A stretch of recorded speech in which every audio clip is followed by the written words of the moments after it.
So I don't want to beat a dead horse. Mr. Allen, you have anything else to say before I'm done? I do. Go ahead. I knew you would, sir. You slipped so many things in Son of a discussion. Number one, I doubt how would we pick the 20?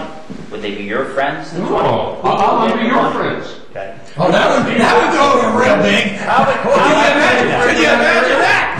Would that be lottery, or if they were even side of the street would get the money, or that? And the other thing is, and I know you know better. Go ahead. You say on the code enforcement, the property the city ended up having, that litigation, which went all through federal court and state court, was over code enforcement.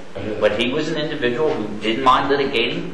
You understand that for sure. I mean, who knows? He sued because he said we were, in part, I guess, enforcing our codes, making codes and construction codes in a discriminatory manner against him.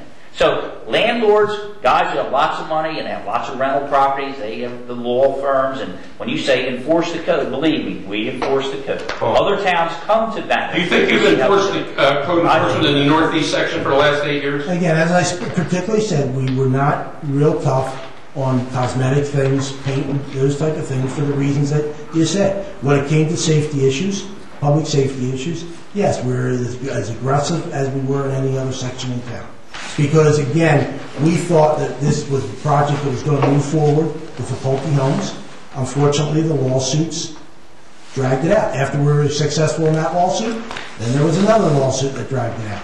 So again, this was something that we continually thought that we were going to move quicker than we were going to, but those people that opposed the project, and many people's mind was against the future of Ventnor, dragged it out to where, it did create problems.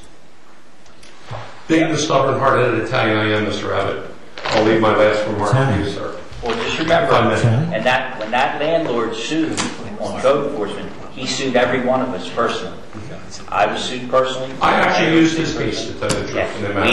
Yes, so if you owe for the record, we don't have it. The insurance company lawyers have it.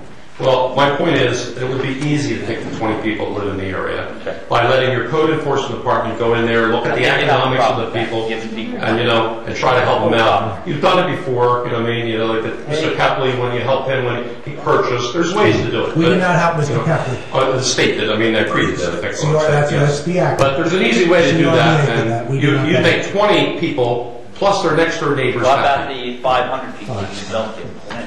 Well, anyway, thank you very much, gentlemen. I appreciate your time. Thank you, Mr. Gilmore.